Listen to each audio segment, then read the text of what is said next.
हो जाती हैं। और इस आवेश का पता सबसे पहले जे टॉमसन ने लगाया था और उन्होंने इलेक्ट्रॉन की खोज भी की। एक और वैज्ञानिक थे ई गोल्डस्टीन। उन्होंने 1886 में एक नए विकिरण की खोज की जिन्होंने उन्हें केनार नाम दिया। ये किरणें धन आवेशित विकिरण होती हैं जिसके द्वारा अंततः दूसरे अवपरमाणु कणों की खोज हुई। इन कणों का आवेश इलेक्ट्रॉन के आवेश के बराबर होता है, लेकिन वह विपरीत होता है। इनका द्रव्यमान इलेक्ट्रॉनों की अपेक्षा 2000 गुना अधिक होता है और उन्होंने इसे प्रोटॉन नाम दिया। सामान्यतः इलेक्ट्रॉन को -e के माध्यम से और प्रोटॉन को P के माध्यम से दर्शाया जाता है। प्रोटॉन का द्रव्यमान 1 इकाई और इसका आवेश (1) होता है। ऐसे ही इलेक्ट्रॉन का द्रव्यमान नगण्य और आवेश -1 माना जाता है। परमाणु प्रोटॉन और इलेक्ट्रॉन से बने होते हैं जो परस्पर आवेशितों को संतुलित करते हैं।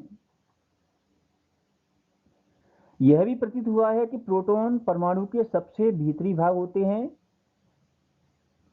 और इलेक्ट्रॉनों को आसानी से निकाला जा सकता है, लेकिन प्रोटॉनों को नहीं।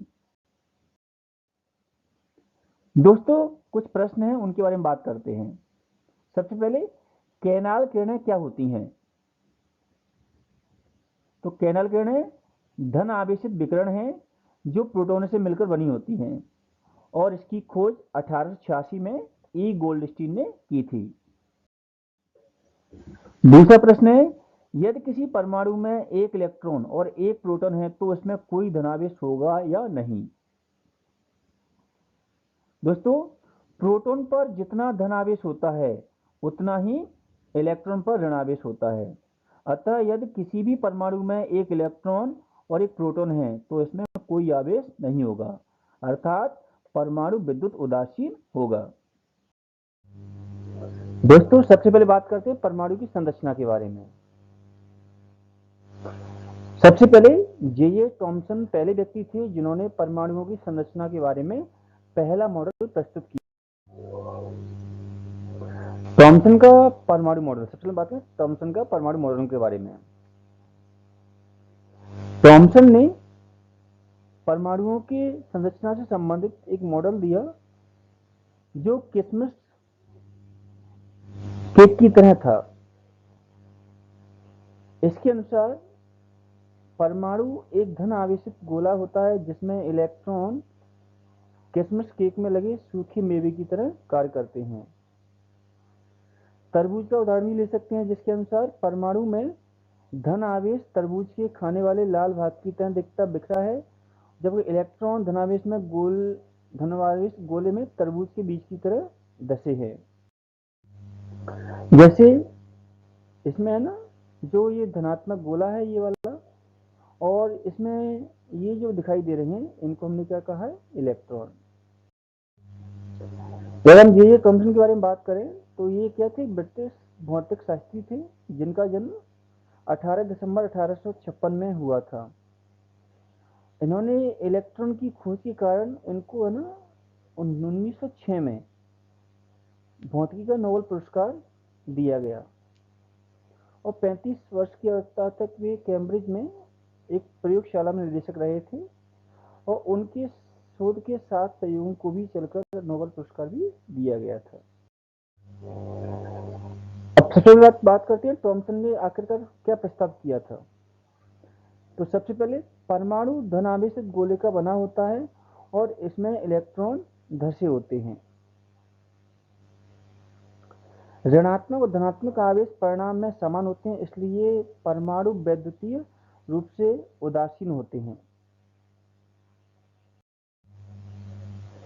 रदरफोर्ड का परमाणु मॉडल। उन्होंने बताया कि परमाणु का केंद्र धन आवेशित होता है और इसमें इसे नाभिक कहते हैं और परमाणु का लगभग संपूर्ण द्रव्यमान नाभिक में ही रहता है। इलेक्ट्रॉन नाभिक के चारों ओर चक्कर लगाते हैं और नाभिक का आकार परमाणु के आकार की तुलना में काफी कम होता है। अगर हम रदरफोर्ड के बारे में बात करें तो इनका जन्म 30 अगस्त 1871 में स्प्रिंग ग्रोव में हुआ था और उनको नाभिकीय भौतिकी का जनक भी कहा जाता है। रेडियोधर्मिता पर अपने योगदान और सोने की पन्नी के द्वारा परमाणु के नाभिक की खोज के लिए बहुत प्रसिद्ध हुए और उनको 1908 में नोबेल पुरस्कार भी दिया गया था।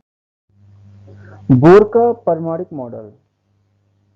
तो इलेक्ट्रॉन केवल कुछ निश्चित कक्षा में ही चक्कर लगाते हैं जिन्हें इलेक्ट्रॉन की विविक्त कक्षा कहते हैं। जब इलेक्ट्रॉन इस विविक्त कक्षा में चक्कर लगाते हैं तो उनकी ऊर्जा का विकिरण नहीं। हम नील्स बोर के बारे में बात करें तो इनका जन्म 7 अक्टूबर 1885 में कोपेनहेगन में हुआ था और 1916 में कोपेनहेगन विश्वविद्यालय में उनको भौतिक शास्त्र का प्रोफेसर नियुक्त किया गया था। 1922 में उनको परमाणु की संरचना पर अपने योगदान के लिए नोबेल पुरस्कार भी मिला था और उनके द्वारा 3 पुस्तकें प्रकाशित हुई थीं। पहली पुस्तक थी the theory of spectra and atomic constitution, दूसरी पुस्तक थी एटॉमिक थ्योरी और तीसरी पुस्तक थी डिस्क्रिप्शन ऑफ नेचर।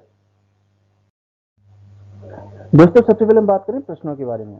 पहला प्रश्न है परमाणु उदासीन है, इस तथ्य को थॉमसन के मॉडल के आधार पर स्पष्ट कीजिए। तो थॉमसन के मॉडल के आधार पर परमाणु में ऋणात्मक और धनात्मक आवेश परिणाम में समान होते हैं, इसलिए परमाणु क्या होते हैं, वैद्युत रूप से उदासीन होते हैं। रदरफोर्ड के परमाणु मॉडल के अनुसार परमाणु के नाभिक में कौन सा अपरमाणु कण विद्यमान है। दोस्तों रदरफोर्ड के परमाणु मॉडल के अनुसार परमाणु के नाभिक में प्रोटॉन विद्यमान होते हैं, जो क्या है एक धनावेशित कण है। 3 कक्षाओं वाले बोर का परमाणु मॉडल हमें बताना है, इसका चित्र बताना है। तो जैसे हम बात करें सोडियम के बारे में, तो सोडियम की कक्षा में कितने 11 इलेक्ट्रॉन होते हैं, 3 ये रहे, 2 ये रहे, 3 ये और 3 ये। क्या अल्फा कणों का प्रकीर्णन प्रयुक्त होने के अतिरिक्त दूसरी धातु की पन्नी से संभव होगा। तो अल्फा कणों का प्रकीर्णन सोने की पतली के अलावा किसी अन्य धातु की पन्नी से संभव नहीं है, क्योंकि अन्य धातु की 1000 परमाणु मोटी पन्नी बनाना संभव नहीं है। दोस्तों सबसे पहले बात करते हैं न्यूट्रॉन के बारे में। तो दोस्तों न्यूट्रॉन के बारे में सबसे पहले 1932 में जे चैडविक ने बताया था और उन्होंने बताया कि इस पर जो आवेशित और द्रव्यमान है वो प्रोटॉन के बराबर है और उन्होंने इसका नाम न्यूट्रॉन रखा। हाइड्रोजन को छोड़कर ये सभी परमाणुओं के नाभिकों में उपस्थित होता है। सामान्यतः न्यूट्रॉन को स्मॉल जो n होता है उसके द्वारा इसको व्यक्त करते हैं। परमाणु का द्रव्यमान नाभिक में उपस्थित प्रोटॉन न्यूट्रॉन के द्रव्यमान के योग के बराबर होता है, इसको प्रकट भी करते हैं। जैसे प्रश्न है कुछ, परमाणु के 3 अपरमाणु कणों के नाम लिखना है। तो दोस्तों परमाणु में 3 कण होते हैं, वो होते हैं प्रोटॉन, न्यूट्रॉन और इलेक्ट्रॉन। दूसरा क्वेश्चन है हीलियम परमाणु का द्रव्यमान 4u है और उसके नाभिक में 2 प्रोटॉन होते हैं, इनमें कितने न्यूट्रॉन होंगे। तो दोस्तों सबसे पहले हमें दे रखा है परमाणु का द्रव्यमान 4u, प्रोटॉन 2, जैसे हम पता है प्रोटॉन प्लस न्यूट्रॉन बराबर कितना होता है परमाणु द्रव्यमान। तो प्रोटॉन 2 हो गए, न्यूट्रॉन निकालना है हमें और 4 परमाणु द्रव्यमान हो गया। 2 को उधर ले जाएंगे तो माइनस का हो जाएगा, तो 4 - 2 बराबर 2, तो कितने होंगे 2 इसमें न्यूट्रॉन होंगे। दोस्तों सबसे पहले बात करते हैं कि विभिन्न कक्षाओं में इलेक्ट्रॉन कैसे वितरित होते हैं।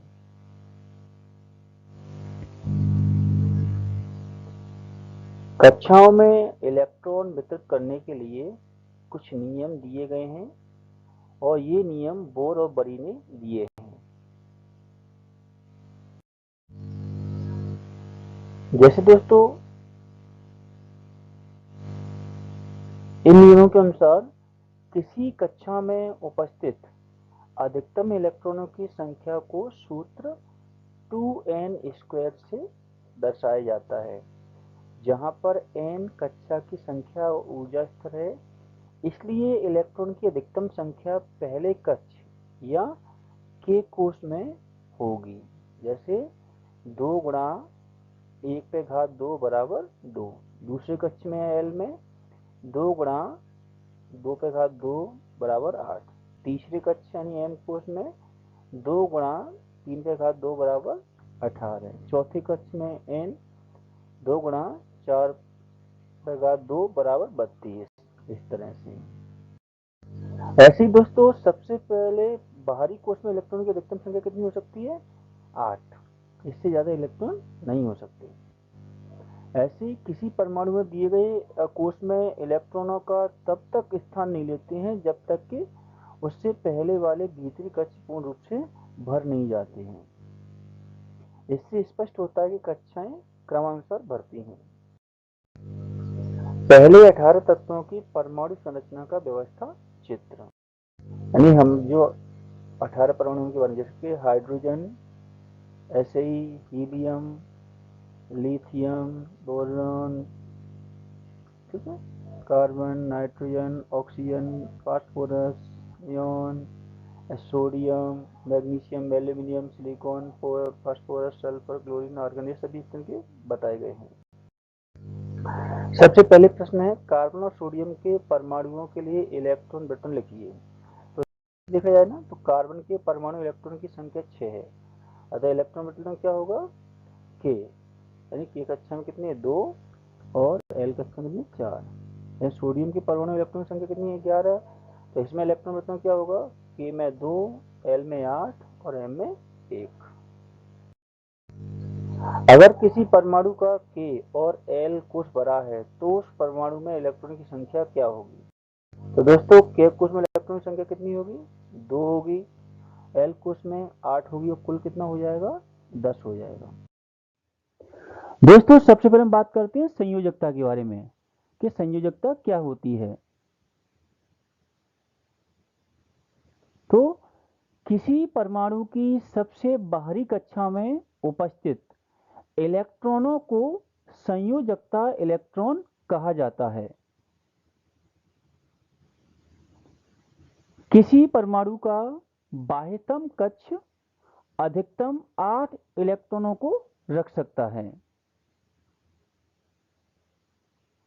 जिन तत्वों के परमाणुओं के बाहरी कक्षा पूर्ण रूप से भरे होते हैं वे रासायनिक रूप से सक्रिय नहीं होते। हम दूसरे शब्दों में कहें तो उनकी संयोजन शक्ति या संयोजकता क्या होती है? 0। 8 इलेक्ट्रॉन वाले सबसे बाहरी कक्ष को क्या बोलते हैं? अष्टक कहा जाता है।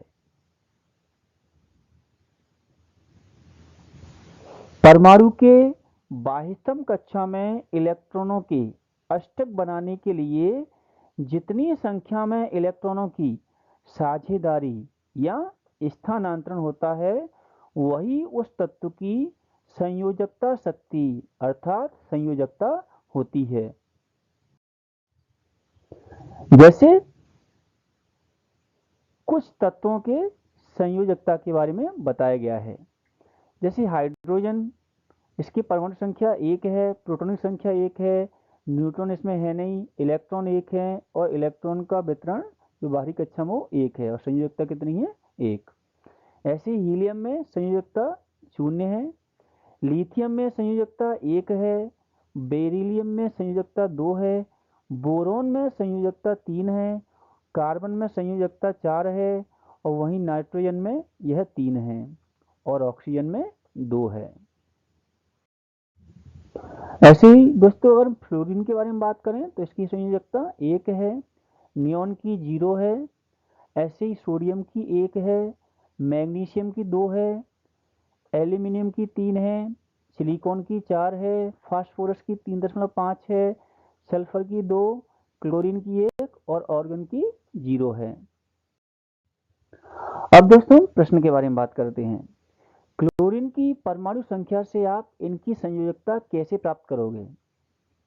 तो दोस्तों क्लोरीन में परमाणु की जो संख्या है वो है 17 और क्लोरीन के परमाणु इलेक्ट्रॉन की संख्या भी कितनी है? 17 है। तो अतः इलेक्ट्रॉन वितरण कितना हो जाएगा? 2, 8, 7। अर्थात क्लोरीन को अपने अंतिम कक्ष M में अष्टक प्राप्त करने के लिए 1 इलेक्ट्रॉन की आवश्यकता है। अतः इसकी संयोजकता भी कितनी होगी? 1 होगी। दोस्तों सबसे पहले बात करते हैं परमाणु की संख्या के बारे में। आखिरकार यह परमाणु की संख्या क्या होती है? तो एक परमाणु में उपस्थित प्रोटॉनों की संख्या उसकी परमाणु संख्या कहलाती है। इसे हम Z के द्वारा प्रदर्शित करते हैं।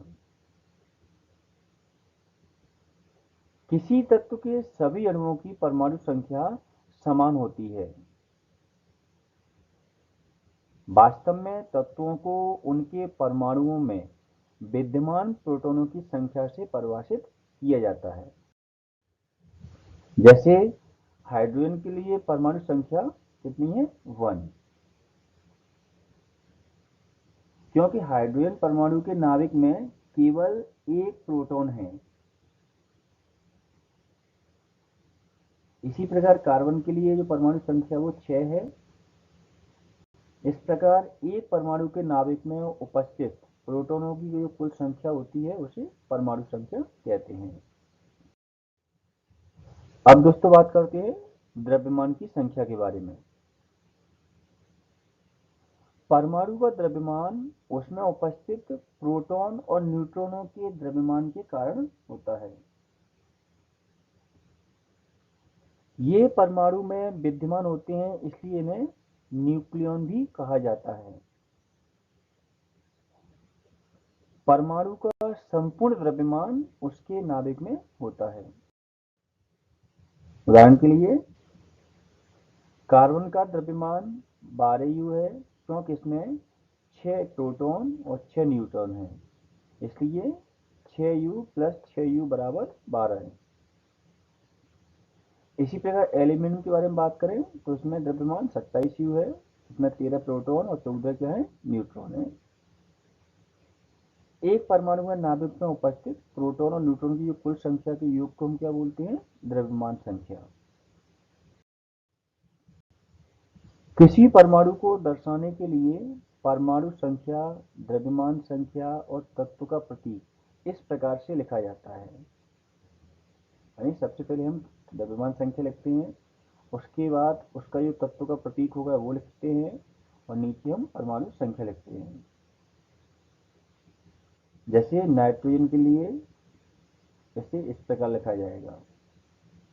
सबसे पहले हमने लिखा 14, प्रतीक लिखा है और फिर लिखा 7। कुछ प्रश्न है उनके बारे में बात करते हैं। यदि किसी परमाणु में इलेक्ट्रॉनों की संख्या 8 है और प्रोटॉनों की संख्या भी 8 है, तब परमाणु की परमाणु संख्या क्या है और परमाणु का आवेश क्या है? तो जैसे हम जानते हैं परमाणु संख्या बराबर प्रोटॉनों की संख्या है, परमाणु की परमाणु संख्या कितनी होगी? 8। परमाणु के आवेश के बारे में बात करें तो प्रोटॉनों की संख्या माइनस इलेक्ट्रॉनों की संख्या।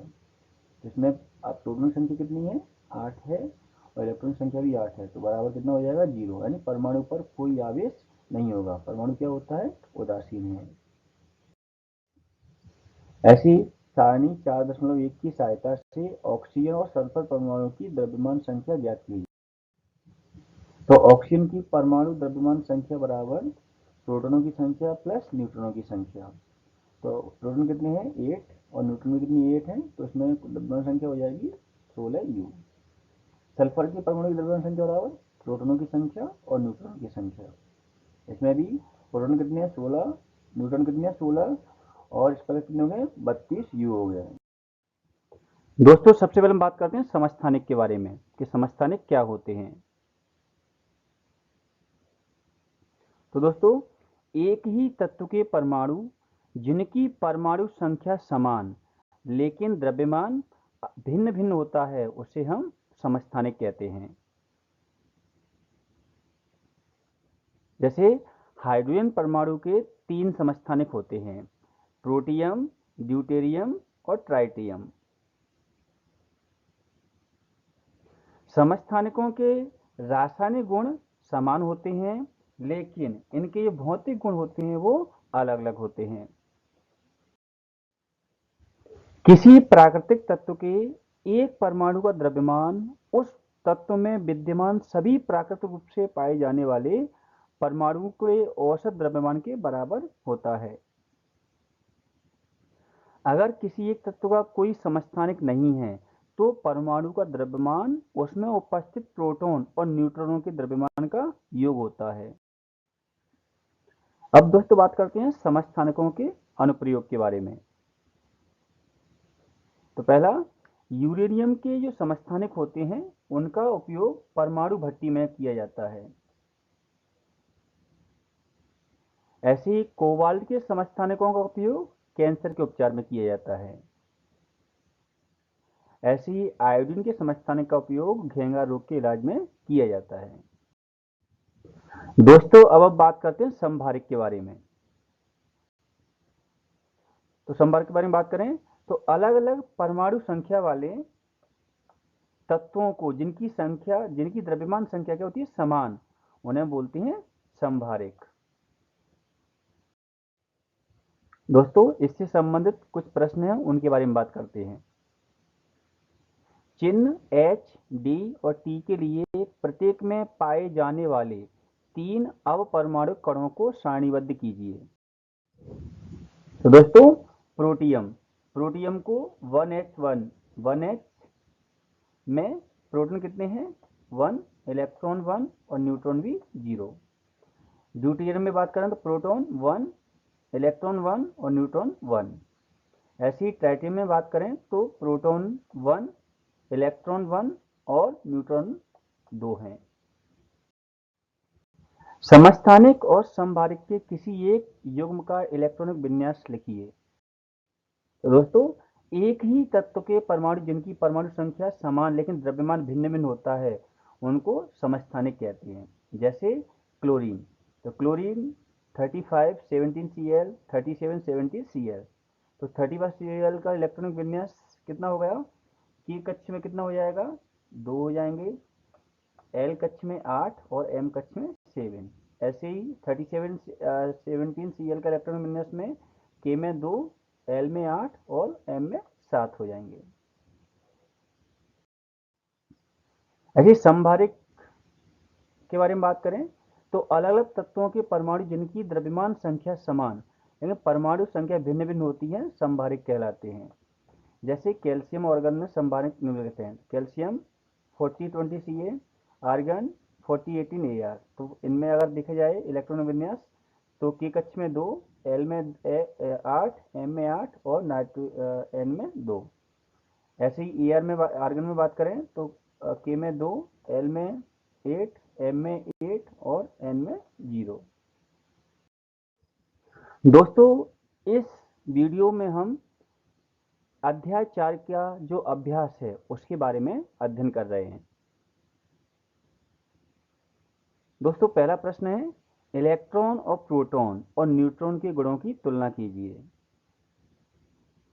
तो सबसे पहले हम बात कर रहे हैं संकेत के बारे में। तो इसका संकेत -1e, इसका +1p और इसका 0n होता है। आवेश के बारे में बात करें तो इलेक्ट्रॉन का जो आवेश है वो ऋणात्मक होता है, प्रोटॉन का धनात्मक होता है और न्यूट्रॉन पर कोई आवेश नहीं होता है। द्रव्यमान के बारे में बात करें तो प्रोटॉन के द्रव्यमान का 1/2000 गुणा होता है, 1 इकाई द्रव्यमान होता है और 1 इकाई द्रव्यमान होता है। दोस्तों दूसरा प्रश्न है, जे थॉम्सन के परमाणु मॉडल की क्या सीमाएं हैं। तो दोस्तों अन्य वैज्ञानिकों द्वारा दिए गए मॉडलों के परिणामों को इसके द्वारा नहीं समझाया जा सकता है। अगला क्वेश्चन है, रदरफोर्ड के परमाणु मॉडल की क्या सीमाएं हैं?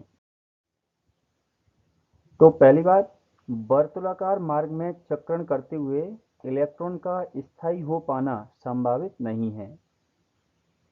कोई भी आवेशित कण गोलाकार कक्ष में त्वरित होता है। त्वरण के दौरान आवेशित कणों से ऊर्जा का विकिरण होगा। इस प्रकार स्थायी कक्ष में घूमता हुआ इलेक्ट्रॉन अपनी ऊर्जा विकृत करेगा और नाभिक से टकरा जाएगा।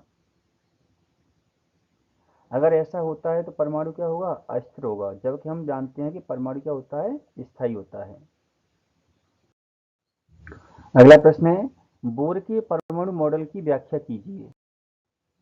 तो बोर के अनुसार इलेक्ट्रॉन के कुछ निश्चित कक्षाओं में चक्कर लगा सकते हैं, जिन्हें इलेक्ट्रॉन की विविक्त कक्षा कहते हैं।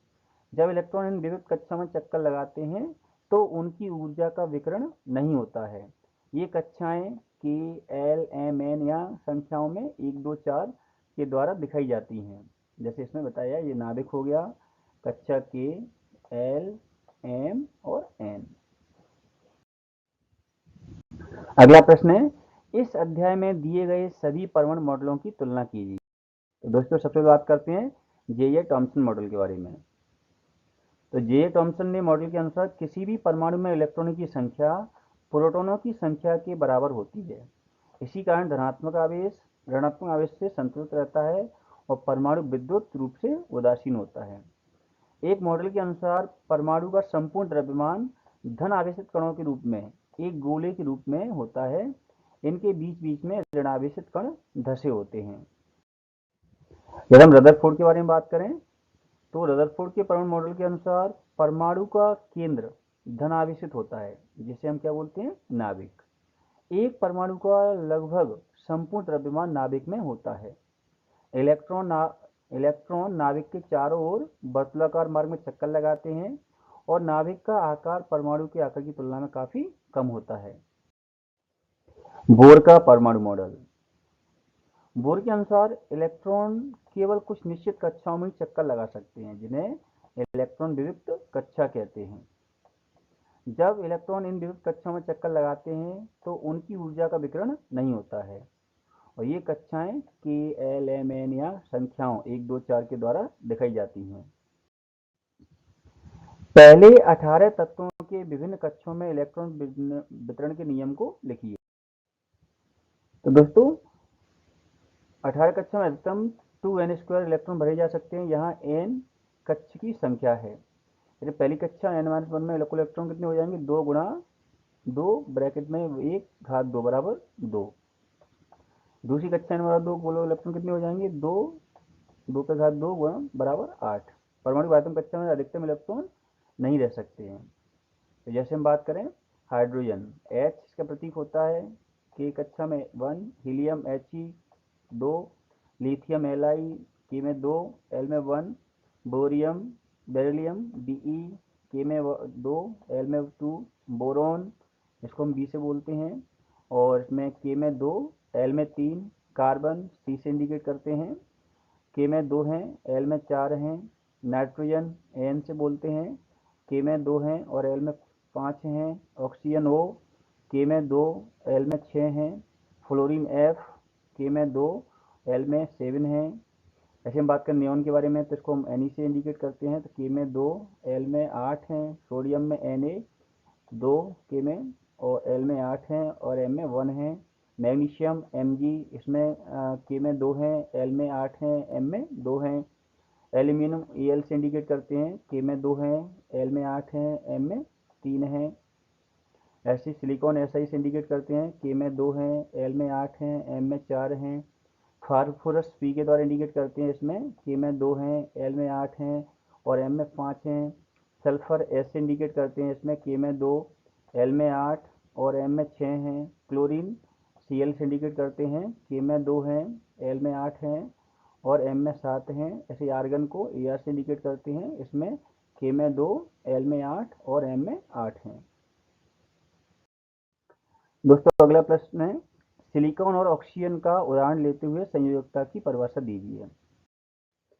तो किसी परमाणु की संयोजकता उसके बाह्यतम कोश में इलेक्ट्रॉनों के लेन देन अथवा साझा करने वाले इलेक्ट्रॉनों की संख्या के बराबर होती है। इलेक्ट्रॉन के लेन देन अथवा साझा होने के कारण बाह्यतम कोश में इलेक्ट्रॉनों की संख्या 8 हो जाती है और यह कोश पूर्ण हो जाता है। जैसे सिलिकॉन की परमाणु संख्या 14 है, इसमें इलेक्ट्रॉन विन्यास कितना होगा 2,8,4। अतः बाह्य कक्षा में 8 इलेक्ट्रॉन पूरे करने के लिए सिलिकॉन को 4 इलेक्ट्रॉन का साझा करना पड़ता है, इसलिए इसकी संयोजकता कितनी है 4 है। ऑक्सीजन की परमाणु संख्या 8 है, इलेक्ट्रॉन विन्यास 2,6 है। अतः बाह्य कक्षा में 8 इलेक्ट्रॉन पूरे करने के लिए ऑक्सीजन का परमाणु या तो 2 इलेक्ट्रॉन लेता है अथवा किसी और परमाणु के साथ 2 इलेक्ट्रॉन का साझा करता है, इसलिए इसकी संयोजकता 2 है। अगला प्रश्न है, उदाहरण के साथ व्याख्या कीजिए परमाणु संख्या, द्रव्यमान संख्या, समस्थानिक और संभारिक समस्थानिकों के कोई दो उपयोग भी बताना है। तो दोस्तों सबसे बात करती है परमाणु संख्या के बारे में।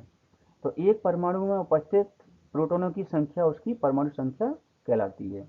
जैसे बोरोन, तो 79, 35 की परमाणु संख्या कितनी है 35 है। अगर हम बात करें द्रव्यमान संख्या के बारे में, तो किसी परमाणु में उपस्थित प्रोटॉनों और न्यूट्रॉनों की कुल संख्या का योग उसकी द्रव्यमान संख्या कहलाती है।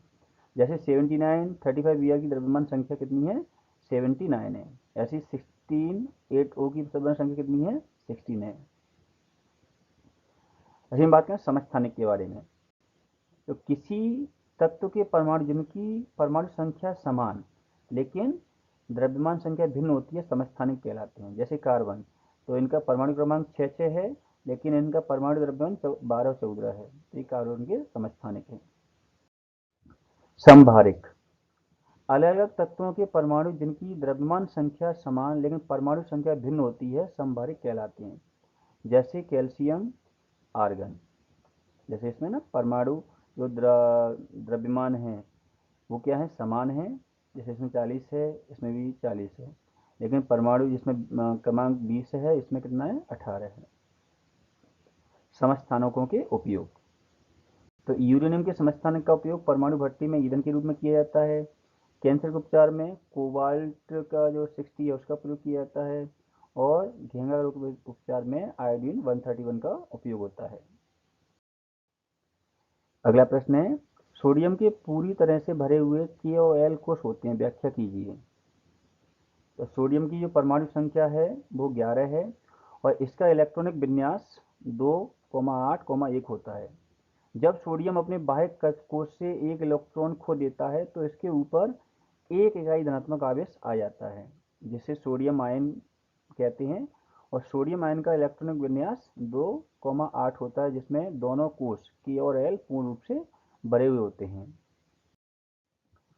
अगला प्रश्न है, अगर ब्रोमीन परमाणु दो समस्थानिकों Br और Br के रूप में है तो ब्रोमीन परमाणु के औसत परमाणु द्रव्यमान की गणना कीजिए। तो ब्रोमीन परमाणु का औसत परमाणु द्रव्यमान कितना हो जाएगा 79 का 49.7% प्लस 81 का 50.3%। 79 गुणा 49.7/100 प्लस 81 50.3/100, ये 39.263 40.74, इनको जोड़ेंगे तो 80.006 हो जाएगा। ऐसे अगला प्रश्न है, एक तत्व X का परमाणु द्रव्यमान 16.2 U है तो इसके किसी एक नमूने में समस्थानिक 16 8x और 18 8x का प्रतिशत क्या होगा।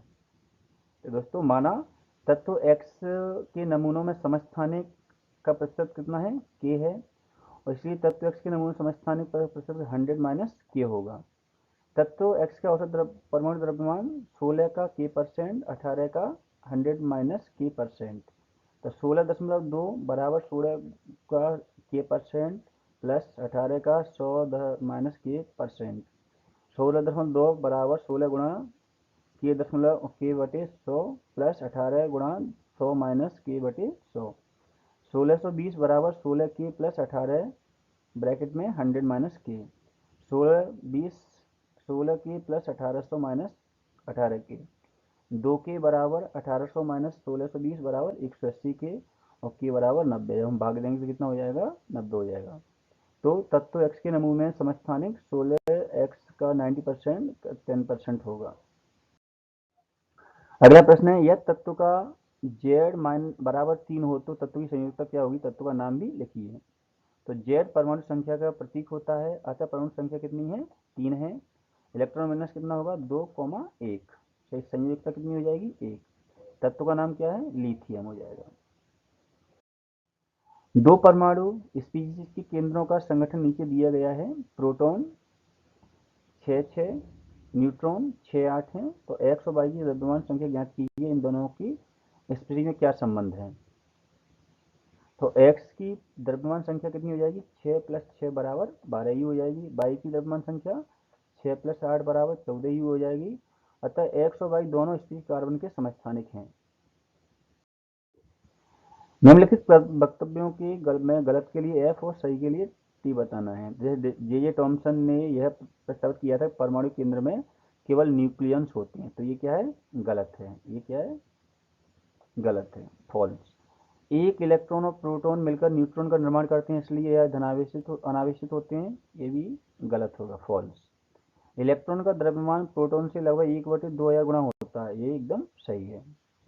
आयोडीन के समस्थानिक का इस्तेमाल टिंचर आयोडीन बनाने में होता है, इसका उपयोग दवा के रूप में होता है। ये भी क्या है, आपका सही होगा।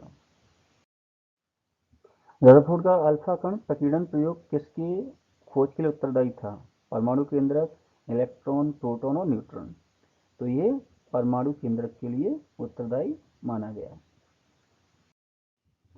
एक तत्व के समस्थानिक में होते हैं, क्या होते हैं, समान भौतिक गुण, भिन्न भिन्न रासायनिक गुण, न्यूट्रॉन की अलग अलग संख्या, भिन्न परमाणु संख्या। तो इसमें न्यूट्रॉन की अलग अलग संख्या होती है। क्लोरीन आयन में संयोजकता इलेक्ट्रॉन की संख्या है, कितनी है भाई संख्या, इसको हम बोलेंगे 8। सोडियम का सही इलेक्ट्रॉन विन्यास निम्न में से कौन सा है। तो इसमें सोडियम का जो सही इलेक्ट्रॉन विन्यास कितना होगा, 2 - 8 - 1। अगला है, निम्नलिखित सारणी को पूरा कीजिए। तो हमें सारणी पूरा करना है। तो इसमें परमाणु संख्या 9, द्रव्यमान 19, इलेक्ट्रॉन की संख्या, न्यूट्रॉन संख्या 10, प्रोटॉन 9, इलेक्ट्रॉन 9, और ये क्या क्या है, स्पेसिफिक क्लोरीन। ऐसे ही परमाणु संख्या 16, द्रव्यमान संख्या 32, न्यूट्रॉन संख्या 16, प्रोटॉन की संख्या 16, इलेक्ट्रॉनों की संख्या 16 और स्पेसिफिक सल्फर। ऐसी परमाणु क्रमांक 12, द्रव्यमान संख्या 24, न्यूट्रॉन की संख्या 12, प्रोटॉन संख्या 12, इलेक्ट्रॉन संख्या 12, मैग्नीशियम। ऐसी परमाणु संख्या 1, द्रव्यमान संख्या 2, न्यूट्रॉन संख्या 1, प्रोटॉन संख्या 1, इलेक्ट्रॉन संख्या 1 और ड्यूटेरियम स्पेसिफिक हो जाएगा। ऐसे ही इसमें देखा जाए तो परमाणु संख्या 1, द्रव्यमान संख्या 1, न्यूट्रॉन संख्या 0, प्रोटॉन संख्या 1, इलेक्ट्रॉन संख्या 0, तो ये क्या हो जाएगा, हाइड्रोजन। दोस्तों, हिंदी माध्यम की पाठशाला का यह वीडियो आपको पसंद आया होगा। इसे अधिक से अधिक लाइक करें, शेयर करें, सब्सक्राइब करें और बेल आइकन का बटन भी दबाएं। धन्यवाद।